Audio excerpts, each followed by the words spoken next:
Good morning, everybody. Well, thank you for joining us this morning.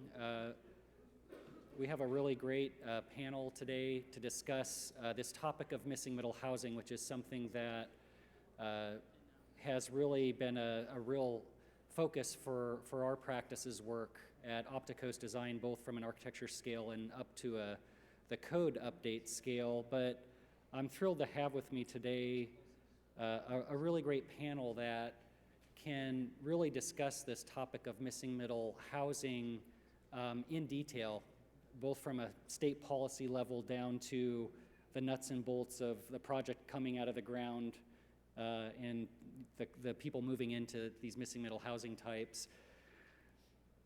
So why this topic really interests me, and I think why it's getting so much traction across the country from various vantage points, is we've really forgotten how to build high quality housing choices. And this is a pretty typical example of the context within which this is how we're building housing today, right? And this is how we're building different types of housing, and it's not blended like it was in the walkable older neighborhoods. It's really, we call it potted.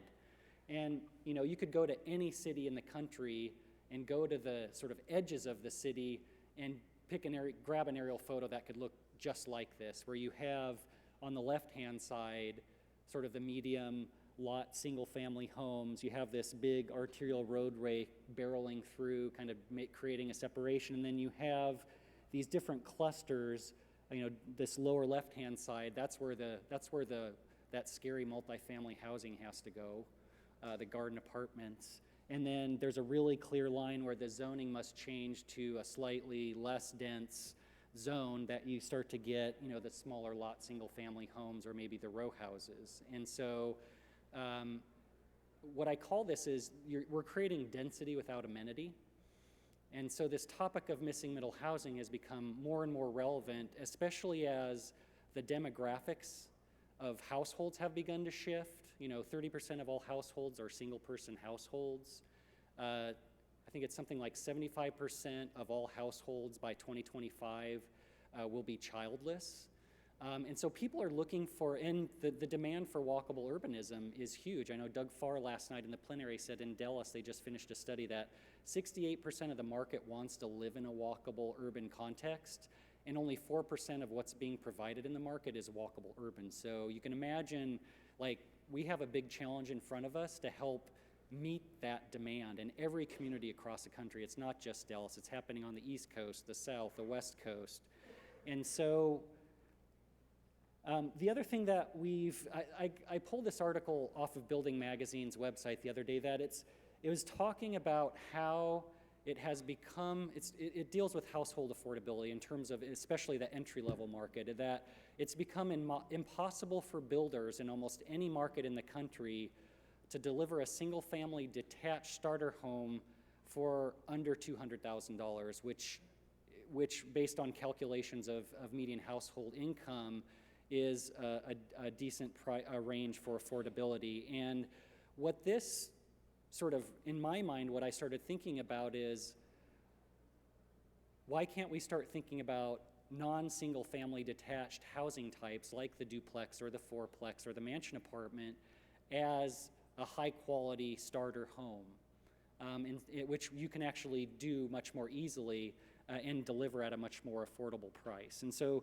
those were some of my thoughts coming into this. So I'm Dan Parolek. I'm principal of Opticos Design. We are an architecture and urban design practice based in Berkeley, California. We do work all over the country. Co-author of the book on form-based codes, and our firm was a winner of the Charter Award Grand Prize last year, which we were really thrilled about. Great panel today. I'm really thrilled. Jim Tischler, from the state of Michigan. He's the director of the state's Housing Development Authority's Community Development Division. That's a long title, but they do a lot of really important things. I think I met Jim a couple years ago, and he started talking with me about the state's MiPlace initiative, which he'll talk more in detail about, but they basically, at the state level, have made sort of some really strong policy direction to use placemaking and really urbanism as a economic development strategy for the entire state. So he's going to talk about that. And then Kerry Tate, who I came across probably a little over a year ago as we were working on Austin's land development code update. And Kerry is a founding partner of Tate, and they're a design build firm. And they're doing some really, really super high quality infill, residential infill in Austin. And we'll talk a little bit more about it, but there's the code, the zoning code in Austin is very limiting in terms of the range of missing middle housing that can be done and built. But what can be built in a lot of the different zones is duplexes. And so her company has kind of carved a market out for building these duplexes, and they're really, what I like about them is they're really high quality design, they're very sensitive to the context, and they understand their market really, really well. And from a design perspective, it's at one point really sort of, some of them are really modern, but at the same time they relate to the context that is Austin. So it's really neat work, and these are just some of the images, and we'll show a few more of them later. But you can see just a really broad range, just really high quality work, and I'm thrilled to have Kerry and Jim on the panel this morning. So I'm going to take about 20 minutes here. I know many, let me just give a raise of hands. How many have either seen me speak before or maybe have read the articles that I've written on missing middle housing?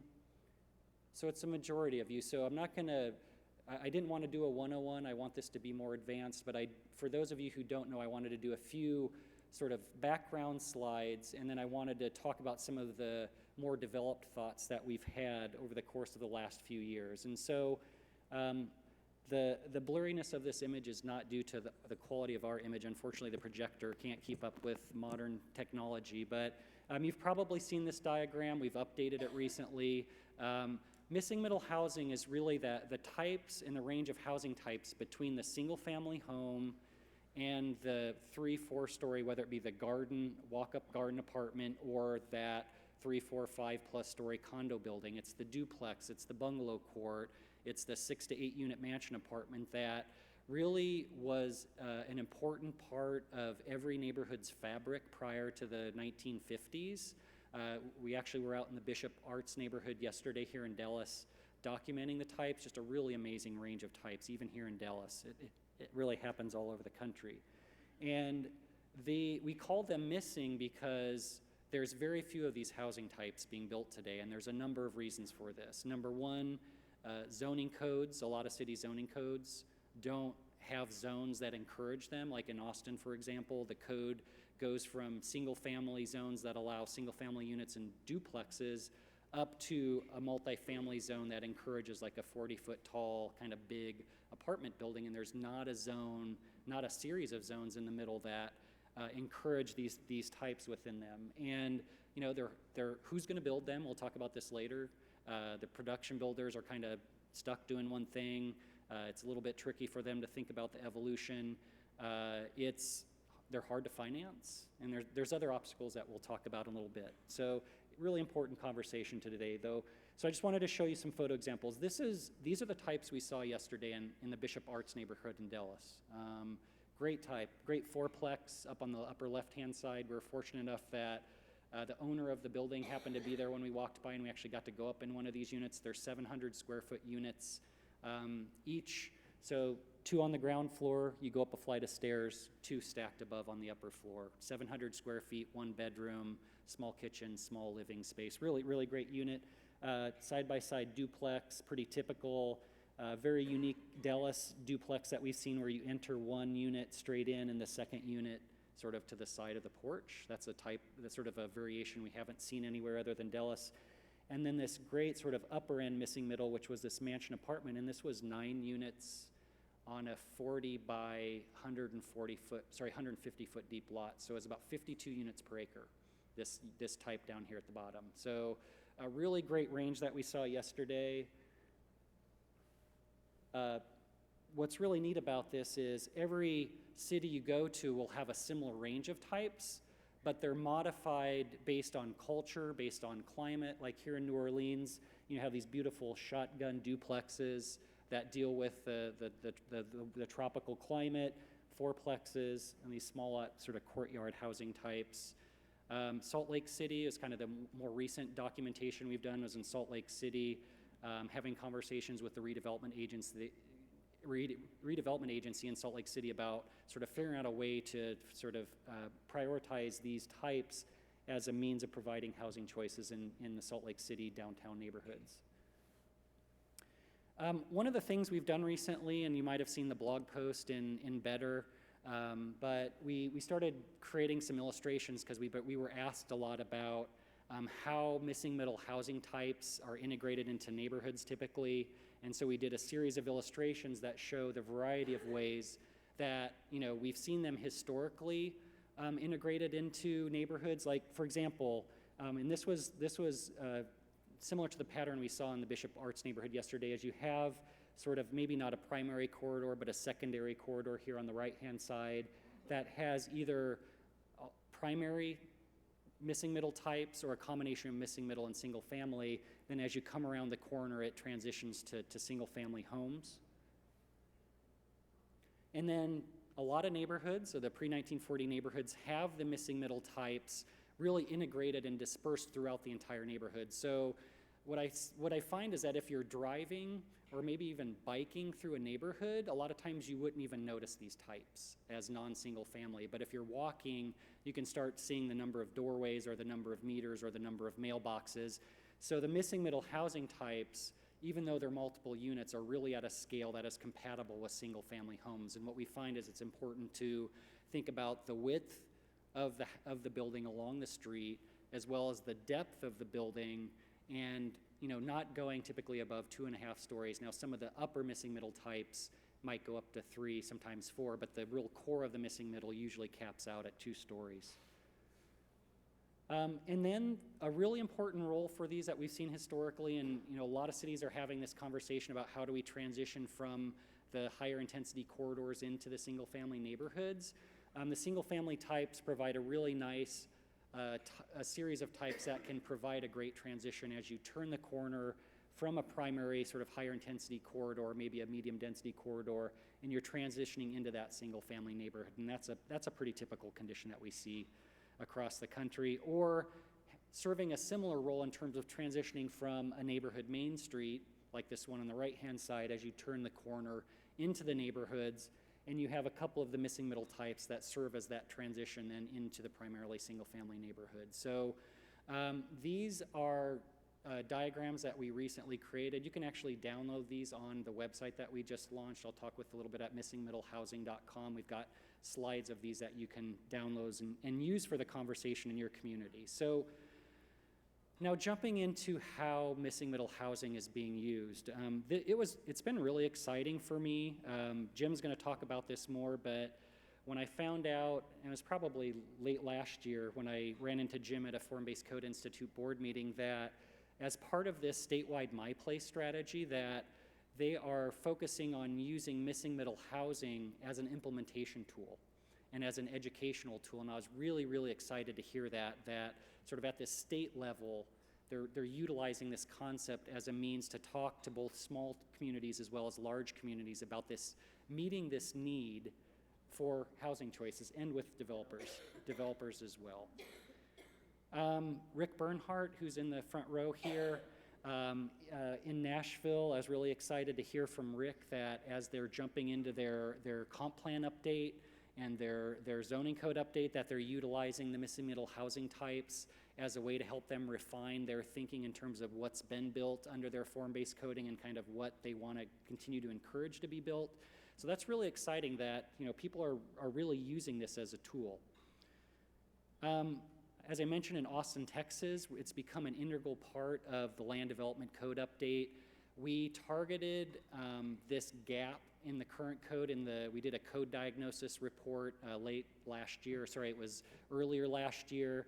We sort of highlighted this gap, and we used the concept of the missing middle, and used local examples like this historic fourplex that exists as a means of starting the discussion about the variety of housing choices that the city should focus on encouraging. And it's, you know, a place like Austin, which has one of the hottest real estate markets in the country right now. Even over the course of the last couple of years that we've been working there, you've just seen the property values and the prices of homes just continue to escalate. And this is missing middle housing in a place like Austin is the opportunity to not only meet the market demand, but provide affordable choices for people who are either moving within Austin or moving into Austin. So it's a pretty neat opportunity there. Spencer Holmes from Holmes Homes, he's a production builder out of Salt Lake City, was supposed to be on the panel today, but unfortunately he couldn't make it. But if you went to CNU in Salt Lake City a couple years ago and got the chance to go out to Daybreak, you would have noticed that Daybreak has done a really great job of integrating a pretty nice range of missing middle housing types. This is a little triplex. This is a 3-unit building that looks like a single family home. And this was done by Holmes Homes. And the neat thing about Spencer Holmes is when I first met him about a year ago now, he knew our firm wasn't the typical firm that he worked with.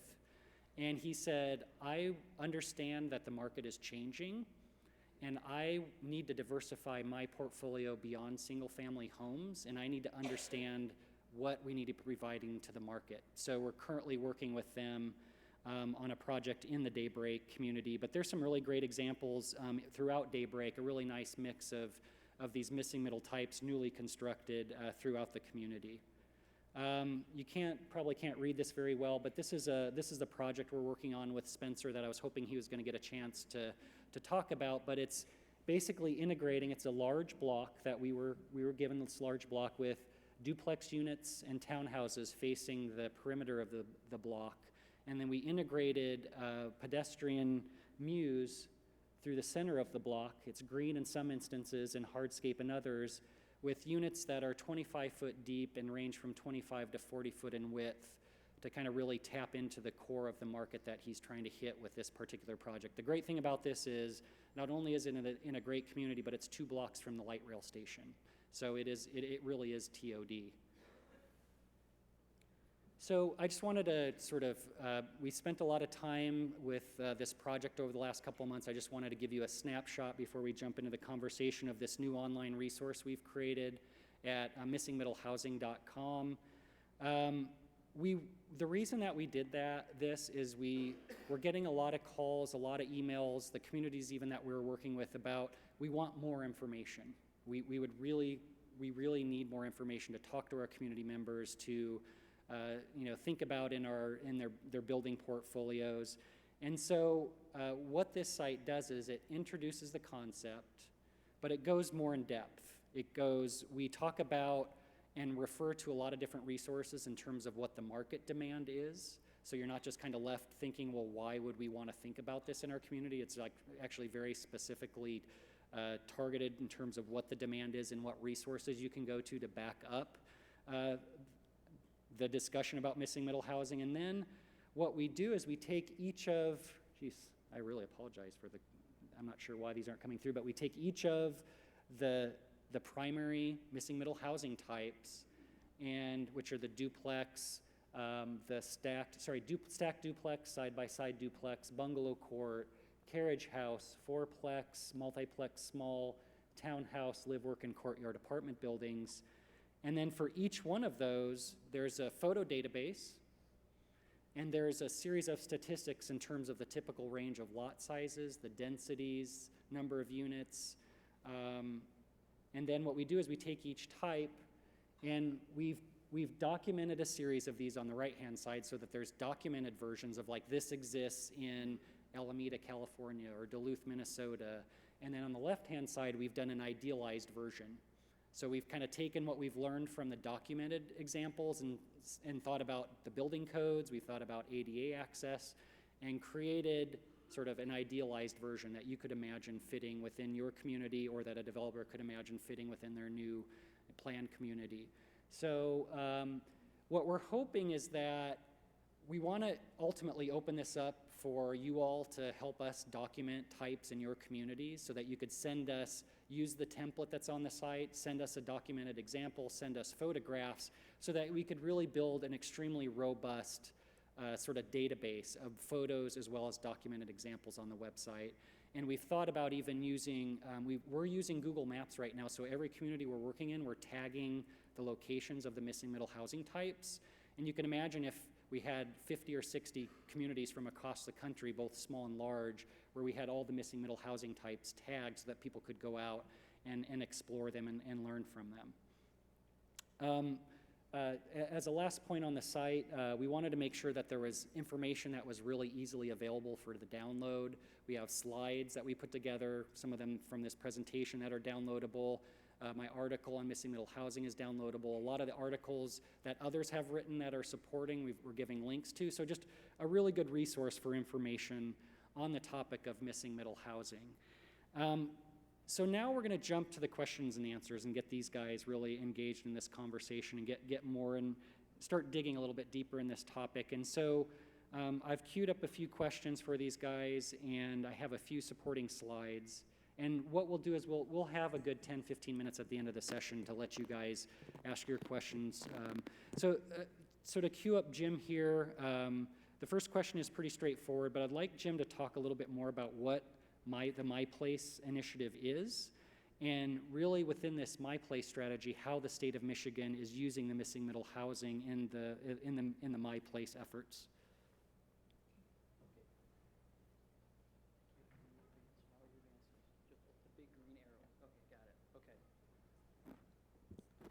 Okay, thanks, Dan. Good morning. All right. I've got a few slides here that will work to answer this question. The theme that I want to apply here is that missing middle housing, which is a component of placemaking, is economic development. Okay? That's where I'm going to as I walk you through these next few slides. But first, I have a little bit of a third inning exercise for you. How many of you have been to Michigan before? Raise your hand.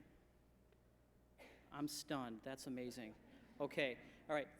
So you can join me if you've raised your hand, but those of you who have not, I'm going to be showing at least one map and referring to geography. So you have to engage a little exercise with me. So if you will take your right hand and face it like this.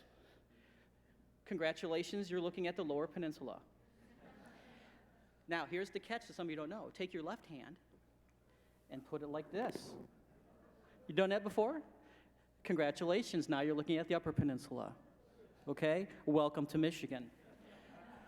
Okay, so if you learn nothing else from me today, that little website address down at the bottom, which is MI for Michigan, place.org, that's the location where this static screen, it's a dynamic site, this is where our portal for research, data information, and our project work is all located at, okay? It allows me to start talking about where this whole idea came from. Placemaking, which I'm sensing is over time becoming to be directly aligned with new urbanism. I mean, the phraseology is kind of morphing in that direction. Got its start with a number of people back a few decades ago, but about 8 or 9 years ago in Michigan, a couple of the trade organizations got together to talk about how this should become a policy apparatus within for the state to support development at local community and also developer level. So organizations such as the Municipal League, that's the City and Village Association in Michigan, the planners, the AIA, the realtors, a number of folks started to meet and talk about this. We were very fortunate when one of our Central Place Council members was selected by Governor Snyder to be his director of strategy when he was elected in 2010. So starting in 2011, the charge was given to create a policy development function within the state government. And that's how I got to being where I am now, because I was working out of state and was asked to come back to kind of quarterback, in other words, be the chief cook and bottle washer behind what you see and all the activity that we are going here. Okay. I coordinate the Council of Planning leads in the state across economic development, housing, I'm the housing guy, transportation, environmental quality, local food, ag and rural development. So I'm probably as close as you could get to a state planner, although that will never ever happen in Michigan. okay? Never. So keep that to yourselves.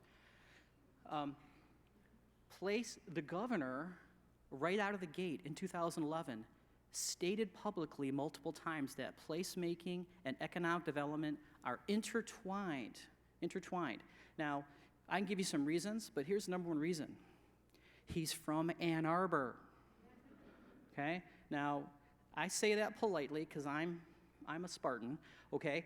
But Ann Arbor's cool. In fact, the recent news was that the governor, now that his children have graduated from high school and are moving on to college, he and his wife have now purchased a condo. Where? Downtown Ann Arbor, Michigan. Okay? So that's a person who is living what the philosophy that he has charged us to put together for. So MiPlace is this location of which there's a ton of material, and we can have long conversations another time about that. I'm going to advance the slide. Ooh, that's kind of hard. Hopefully you can see the image here. I'm going to use this to talk about place and business and talent. Take the place focus out of this for a moment. In economic development, I assume I have a few practitioners here. The objective for decades has been connecting business with talent, business and talent, even to the present day where we have this recruitment process going on, and the 60 to 70% number you see there, this is a compilation of all of the relevant national surveys and studies that we have come across. The range means that about 60 to 70% of talent is going from place A, you can define it as Metro A to Metro B because of a job. I have been offered a job in Denver, and I then go to Denver to take that job. That's what I'm referring to, and that's the research that's been going. What the compilation of the 30 to 40%, and this is the recent phenomenon driven by the demographics, driven by other factors that Dan has referenced, and perhaps you already know from your own local experience, Austin is a great example of this happening, is 30 to 40% of talent is going to a place. They're relocating from area A or Metro A to Metro B without a job. They're going to the place. In Michigan's survey, or our analysis, it's 63, okay, they're going for a job, 37 here. So the definitional change, the systematic change that is now being understood, at least locally in my neck of the woods, is that it's not just a business talent connection, meaning that the standard approach in economic development of business retention or attraction, okay, that's still online and still primary. But a very important secondary dimension to this is now recognizing that talent is attracted to place because of the amenity of place, and you all understand what those amenities are. Where this has economic development potential, you have to think this through a little bit, which is that if you aggregate talent in a location, you are aggregating activity. We are aggregating economic activity, social activity, ecological activity, all that together. In classic economic development parlance, that is non-base employment or economic development, which is growing at this rate. That 30 to 40% is going up relative to the other percentage. And that's the first finding that we made to say, okay, we have to start paying attention to the place factor, because frankly, folks, we don't have enough good places in Michigan. We have good, but we need more, okay? So our research then said, move to the next level. You're right, Dan, it's kind of splotchy here. Does anybody recognize this metro area? Chicago. Okay, so my neck of the woods, the word of the decade, or maybe double days, is that all of our kids pack up and they go to Chicago, right?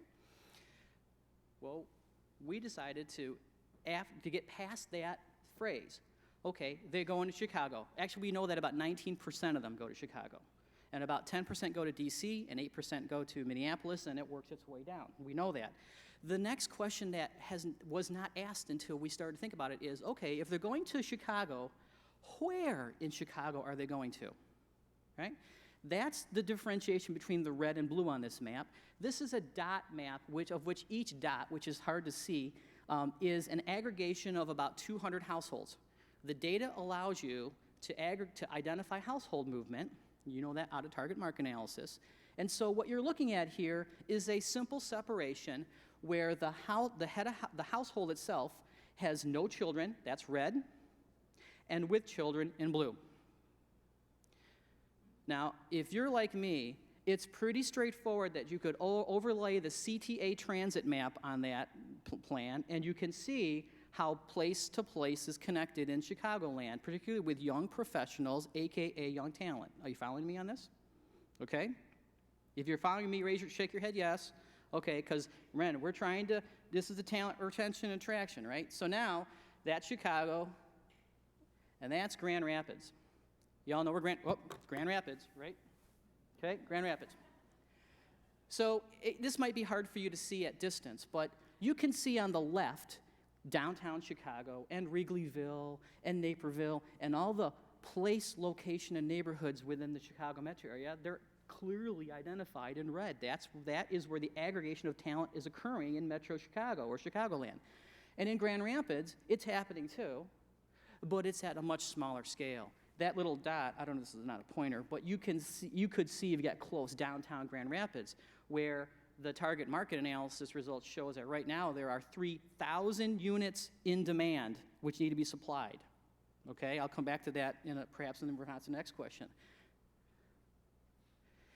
That's Detroit. It's pretty dramatic, isn't it?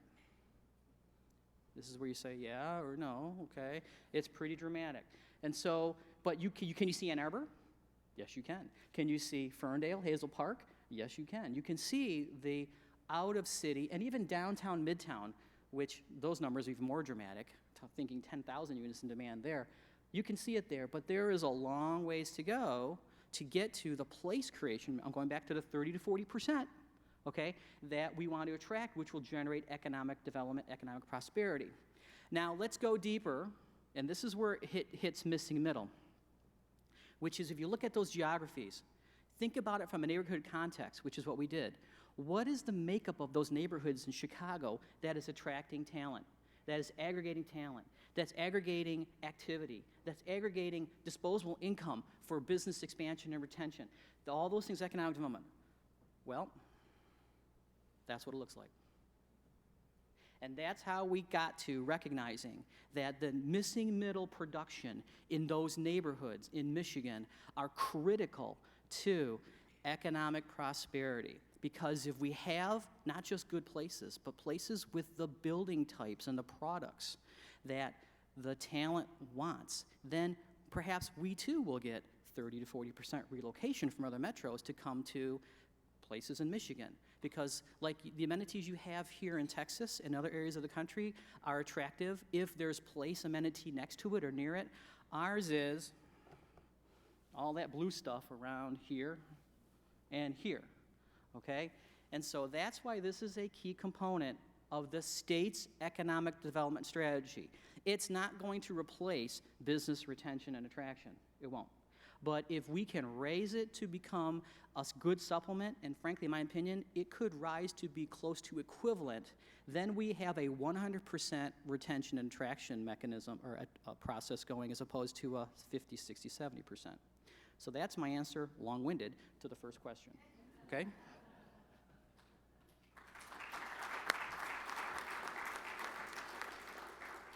Thanks, Jim. That was really important as a foundation. So I think thank you for that intro. So we're going to jump then to Kerry, sort of at the completely opposite end of the scale, and talk about her practice. And I think I wanted to start off asking Kerry, first of all, just who her target market is and what they're looking for, because it became really evident after I got to know her and sort of even looked through their website that they understand their market really well, and they're providing for a market that few other builders are in Austin. So I thought this would be a really good sort of point to start off with. And also, I'm happy to answer any questions you might ask. Our target market is really a reflection of Austin itself.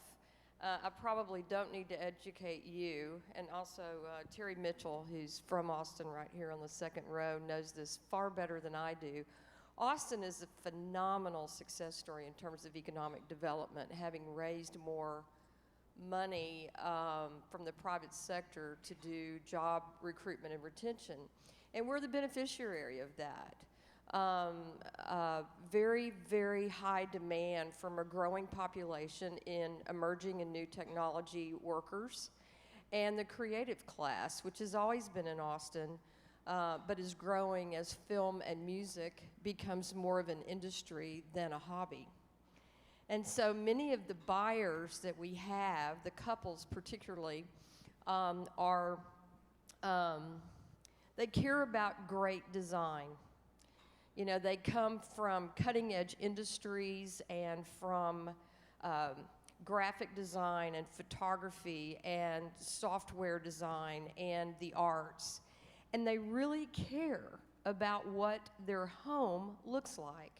And so we basically are responding to a market that is already there. We're not trying to create a new one, which, like my friend in Detroit is having to do. We're trying to respond to this tsunami of growth. And because we have terrible traffic and congestion problems by not having the infrastructure great enough to hold it up, it actually works in favor of the urban infill developer like me, in that the more congested Austin becomes, the more tempting it is, if you can afford it, to leave the suburbs and come into the city so that you can walk more and bike more and take advantage of public transportation. So More Tate is responding to that demand. And we're trying to build a variety of choices, which I think Daniel describes better than anyone I've heard. And yet we have a code that makes building diversity of housing and in the urban core, in the infill product, very difficult. We would like to be building, right now if I had 100 homes that were less than 800 square feet, I could sell them by tomorrow if they were well designed and beautiful and in these established neighborhoods where people want to be. But we don't really have code that allows that, in all honesty, because it's very limited by restrictions on lot size and other complications that we have in our code. But our target market, I can divide it in three ways. 50% of the buyers of our homes are couples that have moved from elsewhere into Austin, and they are typically in one or the other or both of those industries, technology and the creative class. They're in the arts of some kind. 25% of our buyers are living in Austin, and they're empty nesters. They have been living in the suburbs primarily because of the quality of the school districts or the schools where they live. Their children are now gone, and they're moving into the urban core because it just feels good. They can walk places, they feel a vibe, and they can get out of their car.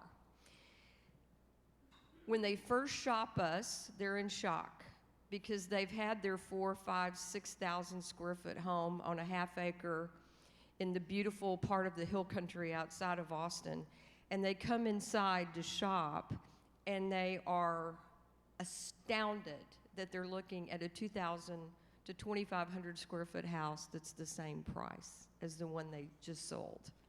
So they go away. We see them again in 3 weeks if they shopped us first. You can almost clock it. They've looked at the downtown high-rises. They've looked at other established neighborhoods, and now they have come to peace with the fact that they're going to buy a house for $400 to $450 per square foot, half the house they had, but where they want it to be. The third category of our buyers are those who have been in these neighborhoods and loved them. They've been renting in them, or they're in a craftsman cottage where the closets look like a postage stamp, but they want to stay there. They love these neighborhoods. They're all just south of downtown, south of Austin, across the river, and they look upon downtown and very close to Lady Bird Lake and the trail and great restaurants and bars and coffee shops. They want to stay there. They go shopping, and they just can't bear the thought of leaving and going to the suburbs as they begin to have children. So 25% of our buyers are already in those neighborhoods, and they're staying in those neighborhoods, but they're upgrading or expanding in square footage so that they can stay in place. Great. Thank you, Kerry. And it really says a lot about a company, a builder who puts a section on their website that's about their buyers. I mean, that sort of immediately tells me that this is a really smart builder that kind of has a real passion for what they do and kind of really connects with their buyers. So that really, thank you, Kerry, for that answer. And then back to Jim. Basically, wanted to ask Jim about they're basically requiring communities to do a non-conventional housing market analysis, which is called a target market analysis, and which we have found is really critical wherever you're at to actually hit the missing middle housing, to really understanding this new emergence of this market. So I wanted Jim to talk a little about what the target market analysis is and why he feels it's necessary to really sort of hit these missing middle housing types. Thanks again, Dan. Okay. I think I have a couple thoughts to open up the answer to this question. I think in this audience and in this organization, the CNU, you can raise your hand. I think we have an understanding of what target market analysis is, do we not? Okay. Many of you know Todd Zimmerman, Lori Volk. They've been doing this for years. Okay. They are at the vanguard from early in the new urbanist movement to show the market demand. Okay. The distinction is showing the market demand by building type and tied to lifestyle cluster, which is so dramatically different than the other or the other approaches that have been done to date. But I have an even more basic question. I want you to think about this. How many developers actually use market analysis to do their development? Over here we do. Okay, you just heard it.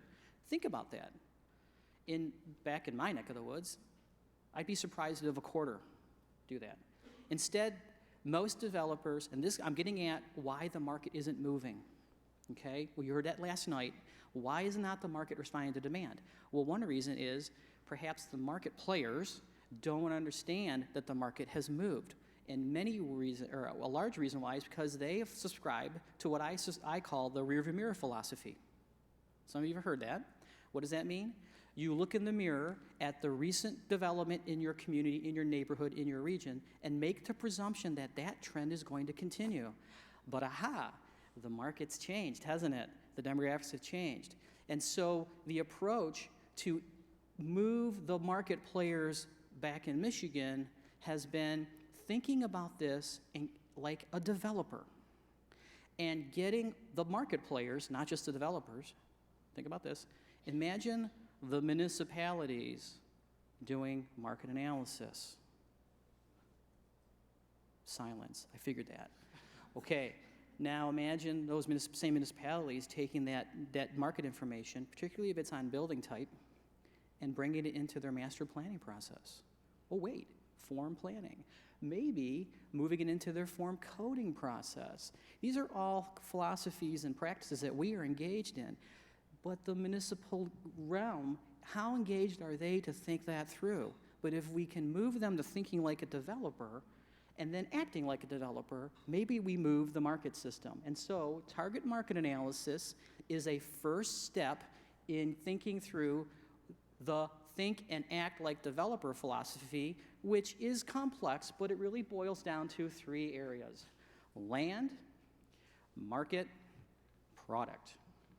Now, back home, we have a fair amount of land that is vacant, blighted, derelict, but I'll show you in a moment that we have market potential. So if we identify those sites, the next question is, what is the potential demand and for what product? I'm back to that question of, at local community market scale, does the developers understand that? Certainly does the municipality understand that? Okay? Back to my geography, right? I'm going to show you the results from 8 target market analysis projects we've done. Now, I mentioned Grand Rapids and Detroit. They're actually not in here.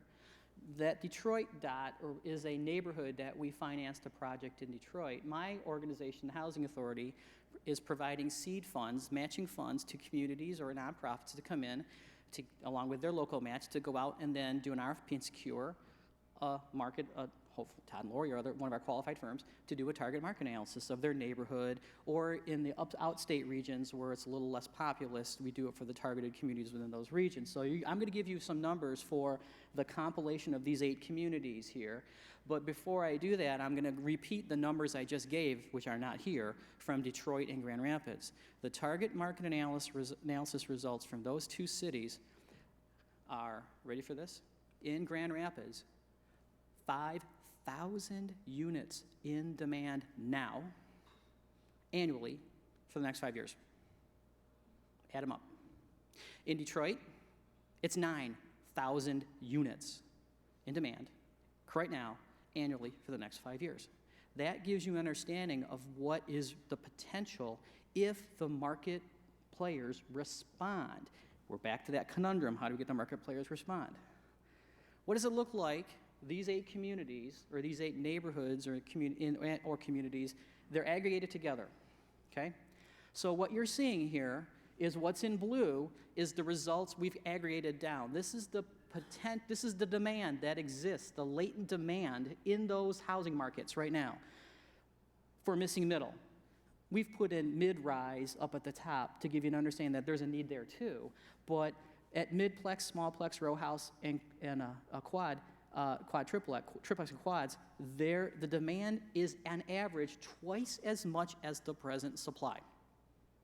Okay? Duplex, and you can consider that to be a traditional suburban duplex, is oversupplied as well. I haven't showed you the detached single family because that is so dramatically out of whack, right?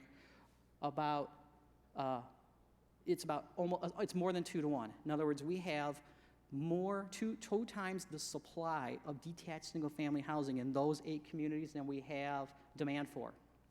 That's the manifestation of these demographic changes. The markets are changing, the households want something different, but if it's not there, 1 of 2 things happen. They either get shoehorned, trying to use my Texas lingo here, they get shoehorned into a product that doesn't work for them, or they choose Chicago. Get it? This is where this strategy has to be implemented, and market analysis is the first step to what I will call, another lingo, the bootstrap approach, because if the market doesn't want to or is not responding, then the other players perhaps need to engage the think and act like developer philosophy, meaning municipalities taking these numbers and positioning their sites that they have on RFQs, looking for developers and doing development partnerships. That's one of what could be a couple of ways of priming the system to show and get product going in these markets, because as you can see from these numbers, it's needed.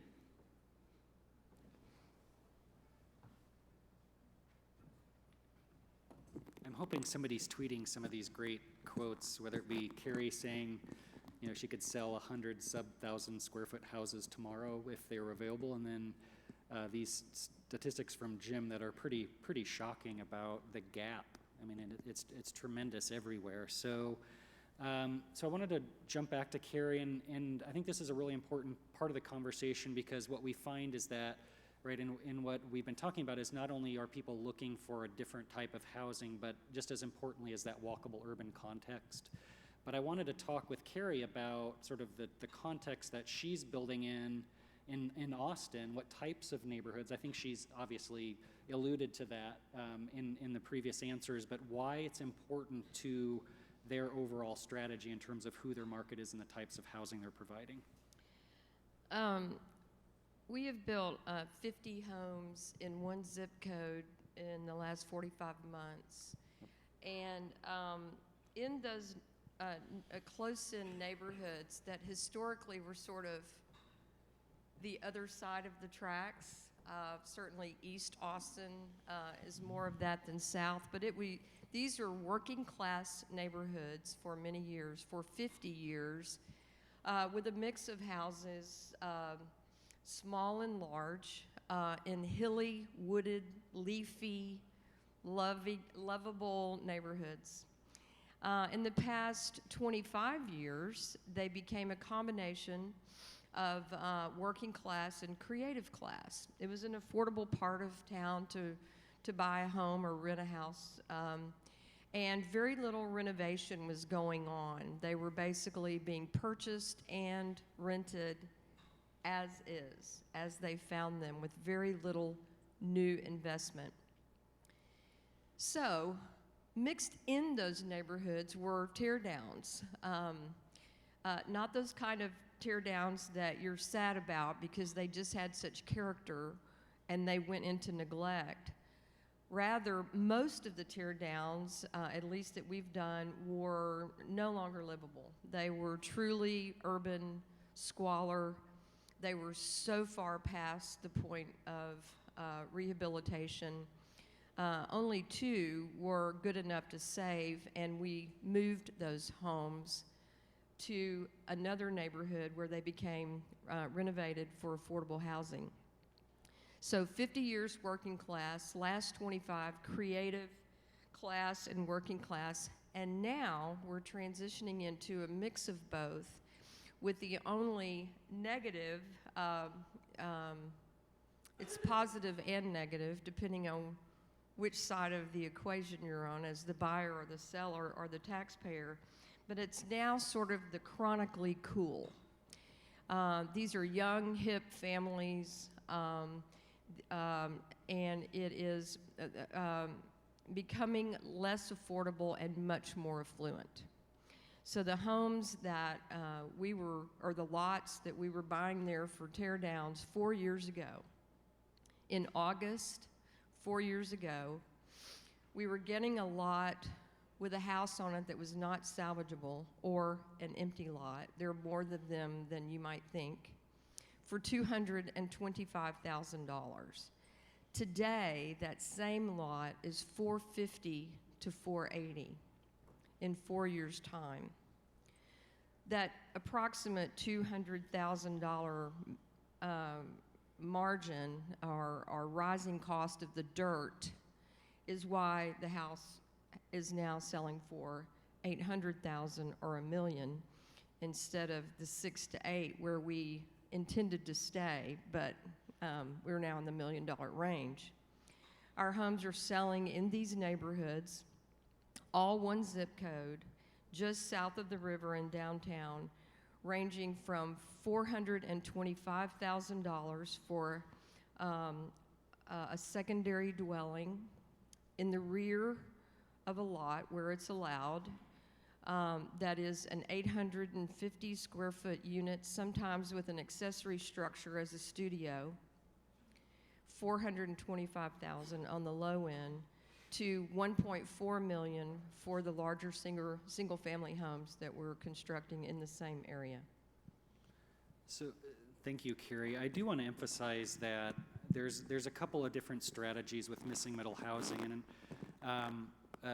right, there are builders like Tate and the Cottage Company, who their focus is providing smaller units at a real high quality, and that people will pay a premium for, right, because it's really well designed. But there's also a really important role for missing middle housing in terms of being able to provide affordability and choices sort of at the entry level of the market. And because if, as I mentioned earlier in the presentation, is builders can't deliver the single family home for an affordable price, as well as people don't want to live.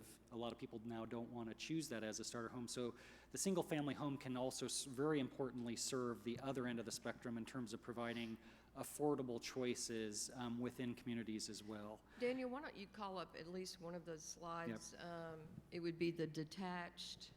Not sure. Let me, whoops. No, that's not it. Keep going. Right? Keep These- going. Let me just start here. No? No. It's the modern gray in the front with the rear cottage. See if I, whoops. I don't see it on here, sorry. That's Oh, maybe okay. it's, Well, just pause right there to the secondary dwelling. okay. The house on the lower right is a secondary dwelling that sold for 4.25, and the house in the front is a super modern steel, high design, chic, edgy house on a cul-de-sac, and it sold for $900. Same lot, but great variety. Yes.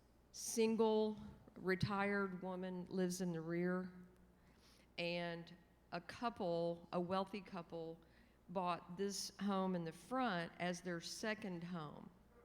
This is their home in town. It's a lock and leave environment.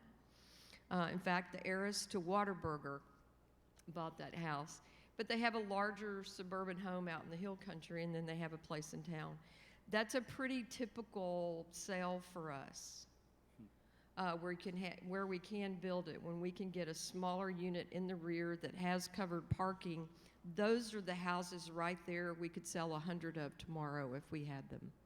Probably 1,000. Yeah. I would imagine.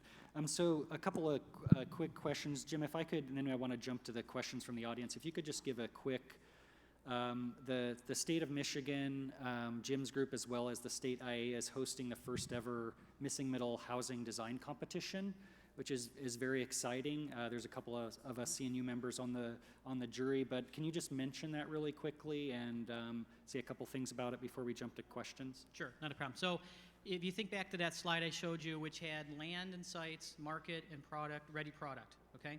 In that troika, under knowing your sites, knowing your product, the next issue, that gap, is what's the product?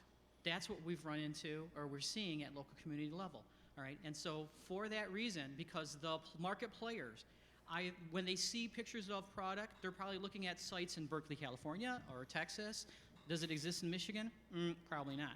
So we decided to have a competition, put money into a competition, and the purpose of this is to get the production of potential plans and sites. We have more than 40 submittals that have come in. We're going to adjudicate those coming up in a month and a half or month or so. We're going to award the prizes, but the submitters have, as a requirement, given us basically the plans, and those are going to go into the public domain. And the purpose of that is to start to spread the material information out to the developers, to the municipalities, to all those market players, that this is what the product actually looks like, not just in picture, but in plans. And hopefully, as the housing agency, because we do the housing finance work for the state, we'll start to see those projects come to us for low-income housing tax credits and CDBG and home projects, basically either the direct plans or something based upon those plans, because that's where we hopefully will see the production of our involvement occurring. Great.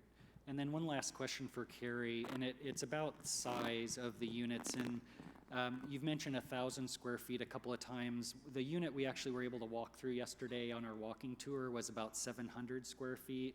Was actually, I think most of the people on the tour, maybe those of you who were there could nod your heads and say it was very livable. It was a one bedroom, nice natural light, nice space.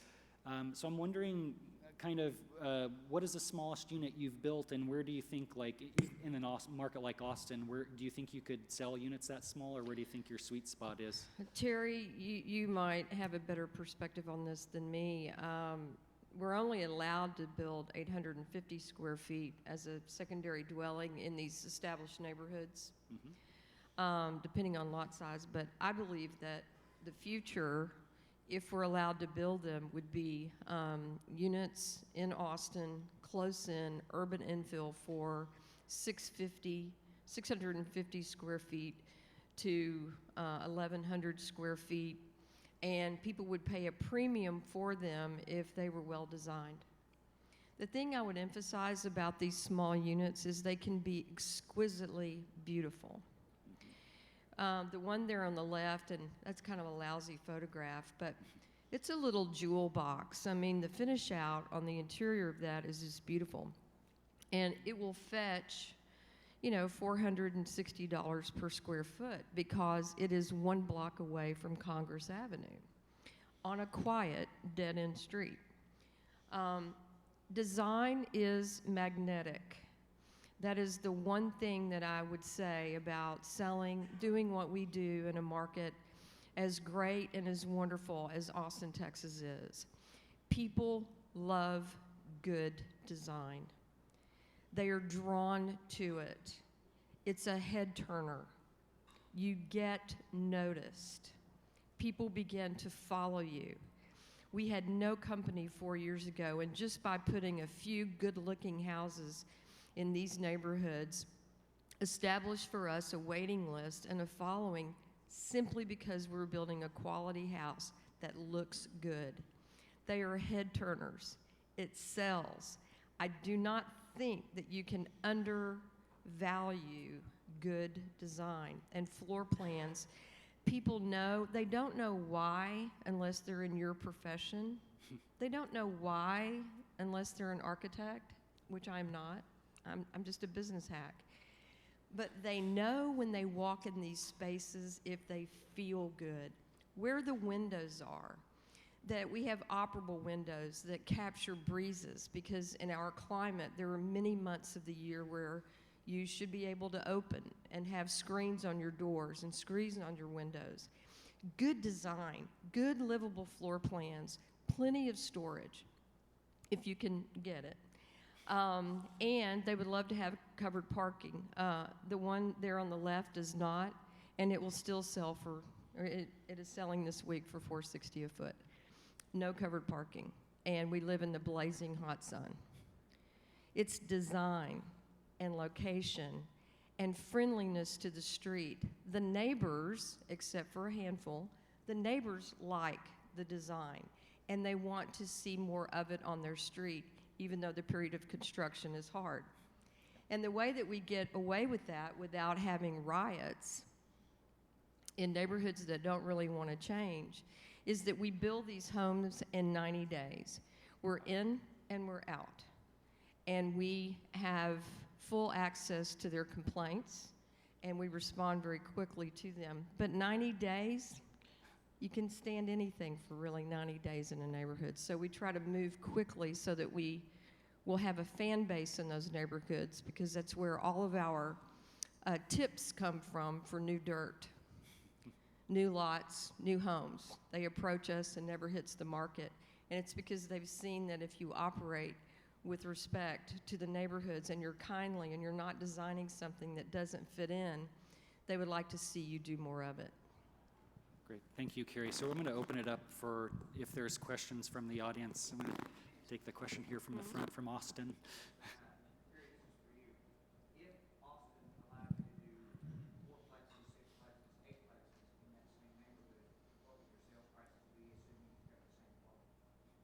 So the question, Terry, so I'm going to repeat the question. The question is if a city like Austin were to allow the 4-6-plex building, what would they sell for? With the same quality. Well, you know, Terry, we've only done 2. We're not as good at it as you are. This guy, Momark, off the charts, the work he's doing in Austin. Fantastic. We've only done 2. We did one with 6, and we did one with 8 on Cardinal and 6 on Ravy. We sold those for about $285 to $350 per square foot, depending on whether they were small or large. We get actually more per square foot on the smaller houses. Correct. The only thing that I don't like about our code is we had to take an acre of land and divide it into 3 lots or 4 lots to do this, when really our dream was to build a whole village there, but our code doesn't allow it. It would have taken 2 years to get it approved. And if you're an entrepreneur, you're holding on to land cost and the interest clock is ticking, forget that. So we had to go to the lowest common denominator, subdivided into 3 lots, 1 house in the front, little house in the back, much less sense of community than we would have wanted in the feel of that place. But we did as best we could. But you know, people then want to put up fences. And suddenly you have a bunch of narrow lots with fences that have no sense of community at all. So I think if we changed code, we would do many of those 4 and 6 and 8. I will say I didn't enjoy the experience of building those as much as the single families and the duplexes down deep into the neighborhoods because the construction time and inconvenience and approvals. It's just a big mess for 6 months, and I feel like it has it's hard to keep your reputation in these neighborhoods when you're doing a 6 or 8 unit and trying to roll all your construction into a compressed period of time. I think it's very disruptive. So we've kind of gone back to the duplex, maybe a fourplex. Great, thank you. This gentleman here on the end was anxious to ask.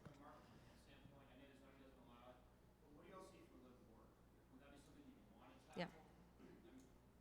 And Terry, you could probably answer that, the live-work unit? The question was, is live work something that I guess the builders in the audience would want to tackle?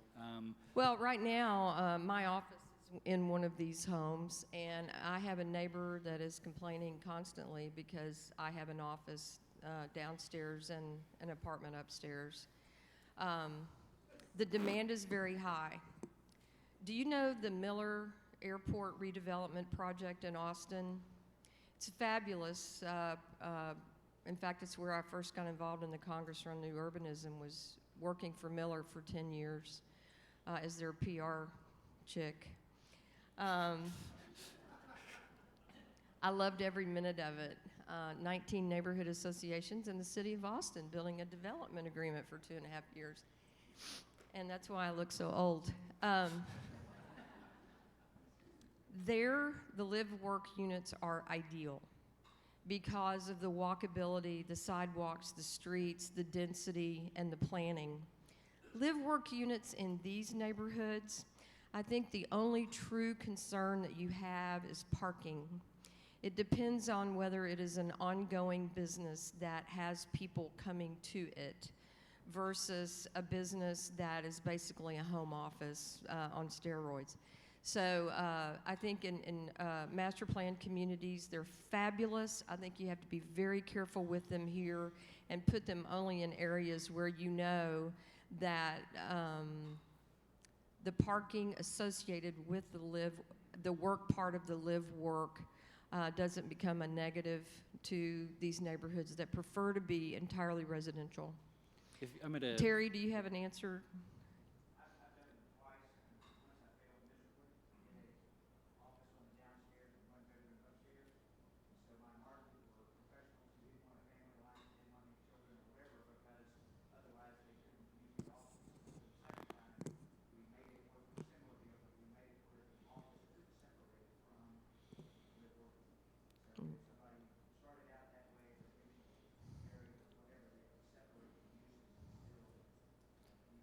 So it sounds like you guys need to have a live-work conversation. What I'd say is it's a type that needs to be explored. It's been done really well in the most successful new urbanist communities. It's been done in Habersham, it's been done in Kentlands, it's been done in East Beach, it's been done in South Main, Central Hercules District. It's a really important type to think about, but just to think about very carefully. I think so we have time for one more question. I just have one more quick comment. What is doing really well, which is a hybrid of that, is the studio. We're building small studios as an auxiliary building, and buyers love that because it is separate from their house, but within steps. It can be used as a granny flat in the future, or perhaps a rental, or nanny quarters, or for disabled citizens. And so the studio concept that is just one step removed is really, really what we find people are wanting, and every time we build them, they sell overnight. So we're going to actually have to wrap this up. I apologize, but we'll stick around either up here or maybe move outside.